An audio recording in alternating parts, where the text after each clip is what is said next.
Olá, queridos. A aula hoje é sobre os tipos de regimes democráticos. A democracia é uma beleza, um negócio maravilhoso, né? Só que existem tipos de democracias, né?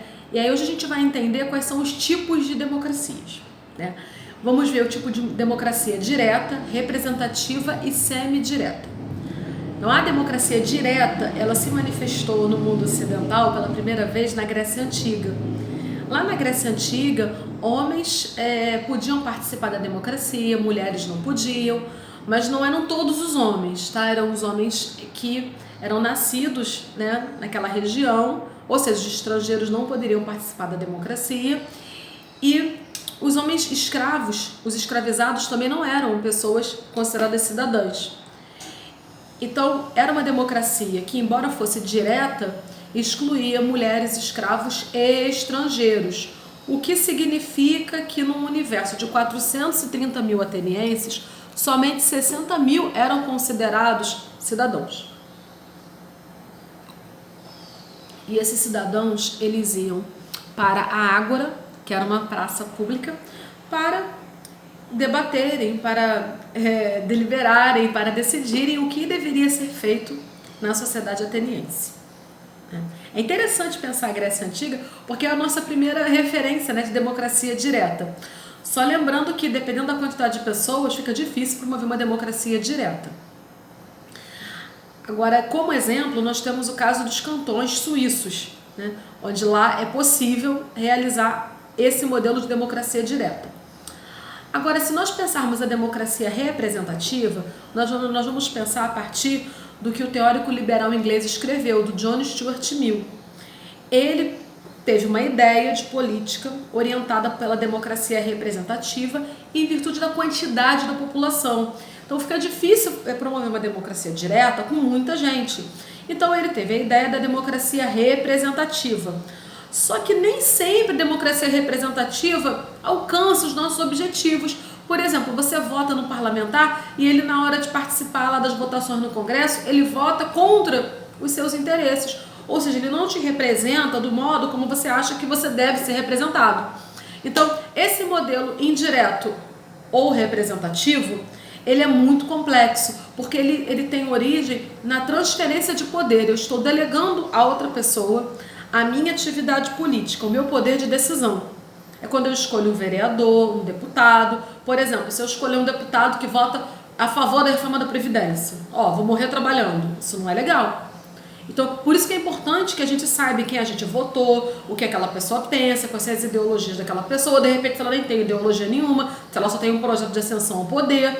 Então, a democracia representativa, ela tem um duplo envolvimento, porque os cidadãos, eles escolhem seus representantes através do voto, tá? E isso é bacana, mas ele também apresenta a perda da autonomia do cidadão. Porque se por um lado ele pode escolher quem vai representá-lo, ele perde o seu poder de escolha, ele transfere para outra pessoa. Então, nesse modelo, a gestão e a tomada de decisões políticas, elas não são executadas pela pessoa em si, mas pela pessoa que é escolhida, tá? Outra coisa que é bem interessante a gente parar para pensar é sobre a democracia semidireta ou participativa. Se nós pensarmos a democracia semidireta ou participativa, nós vamos pensar o seguinte: como nós podemos fazer com que na democracia representativa, né, a pessoa que escolhe o seu representante também participe de decisões sobre questões polêmicas como o aborto, por exemplo, ou a legalização da maconha para uso recreativo? Como é que a população pode ser consultada em relação a isso? E aí podem existir referendos e plebiscitos. O referendo, ele é realizado quando a população é convocada para referendar ou não uma determinada proposta do governo. O plebiscito, ele já é realizado para consultar a população sobre a criação de uma determinada lei.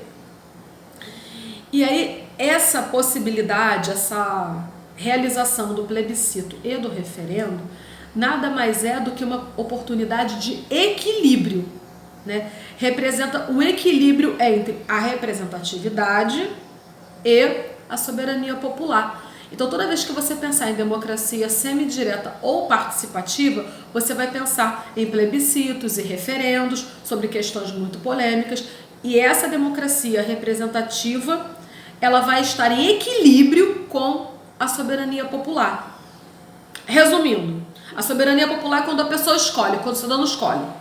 Só que ele escolhe alguém para representar ele. Ele perdeu um pouco do seu poder de escolha. Então aqui tem o cidadão que pode escolher, e aqui tem a pessoa que ele escolheu para representá-lo. Só que em algum momento pode surgir alguma questão muito polêmica. Aí o cidadão vai falar assim, caramba, eu escolhi fulano para me representar. Só que eu não sei se ele vai representar direito. Aí o governo vai e lança um plebiscito e um referendo. Entendeu? Plebiscito e referendo para fazer o quê? Para equilibrar isso. Então, modelo indireto ou representativo. A pessoa é escolhida para representar o cidadão. Modelo direto, o cidadão decide. Modelo semidireto ou participativo é o equilíbrio entre a democracia direta e a democracia indireta e representativa. Entendeu? É como se do lado de cá estivesse a soberania popular, a democracia direta. Do lado de cá eu tenho a democracia indireta ou representativa. Aí vem no meio para equilibrar a democracia semidireta ou participativa através de plebiscitos e referendos. Então, assim, é bem interessante vocês entenderem isso. E temos que entender também a realidade brasileira. Então, na realidade brasileira, nós temos o modelo semidireto ou participativo. Só que de uma forma muito pulverizada, muito diluída, porque em 1993 houve um plebiscito. Os eleitores brasileiros eles foram convocados para optar pela forma de Estado, se seria uma monarquia ou república. A república ganhou. No caso, as pessoas foram convocadas para escolherem um sistema de governo também, que é o presidencialismo ou parlamentarismo. Tá? Então, foram duas coisas, formas de Estado, monarquia ou república, e sistema de governo, presidencialismo ou parlamentarismo. Então, toda vez que você pensar assim, nossa, forma de Estado é a mesma coisa que sistema de governo? Não.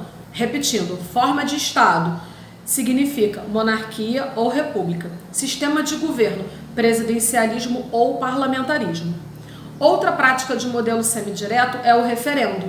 E aí a gente tem como exemplo, né, o referendo sobre o desarmamento em 2005, onde o não ganhou e o Brasil manteve a comercialização de armas por todo o país. Então, essas informações são importantes para vocês, quando forem falar sobre política, vocês entenderem que a forma de Estado não é igual ao sistema de governo, tipo de democracia não é igual à forma de Estado, para vocês não confundirem esses conceitos, porque são conceitos muito importantes no universo da ciência política. E o domínio do conteúdo dos conceitos de ciência política é importante para que vocês exerçam, tá, o papel de cidadania de modo claro, de modo pleno, de modo sóbrio, né, sem confundir as coisas.